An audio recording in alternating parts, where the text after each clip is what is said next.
Welcome back to Dateline on ID. Investigators looking into the disappearance of Larry and Elisa McNabney uncovered some explosive details about their relationship and about Elisa's past.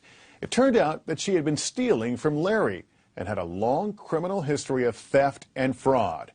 But as police would soon discover, that was just the tip of the iceberg. Here's Keith Morrison.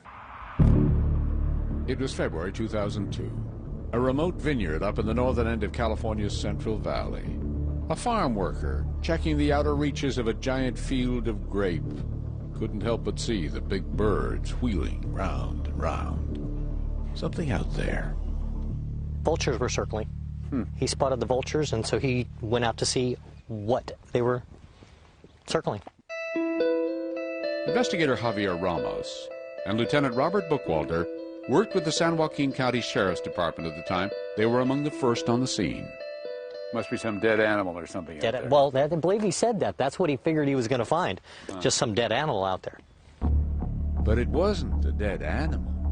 The leg that was sticking out of the ground was decidedly human. And soon Larry's daughter Tavia heard the news. I got a call from the Sheriff's Department. I felt myself get really hot and nauseous. And she said that the body they found, the dental records, it was him. And I remember, I never swear, and I yelled out this cuss word.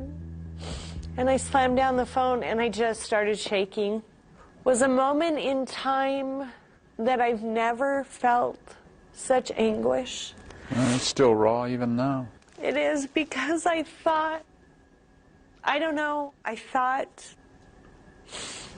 guess I was hoping he was in hiding.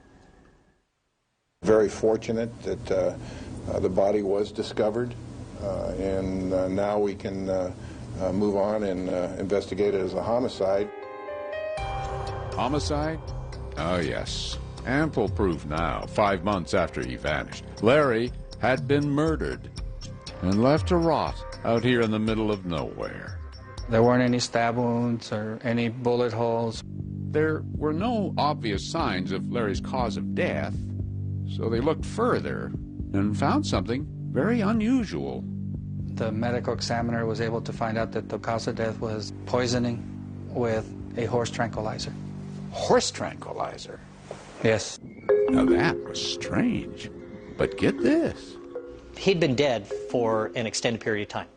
However, the body had not decomposed consistent with the time frame that we were looking at. Meaning? Meaning that it was preserved, kept cold.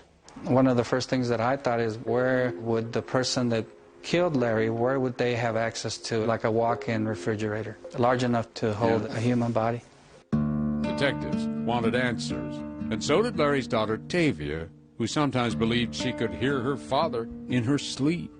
When I would go to sleep at night, I would wake up and I would hear him calling for me to help him. And I didn't know what to do. And I didn't understand what was going on.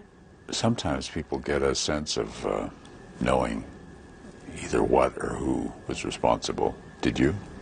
I knew Elisa had done something. Larry's much younger wife, Elisa. She'd vanished a few months after he did, and now that Larry was dead, she was the prime suspect in his murder. Sheriff's deputies and the FBI finally tracked her down in March 2002 in Florida. She cut her hair short and changed her name. Elisa was now going by the name of Shane Ivoroni and was working as a paralegal at a Florida law firm.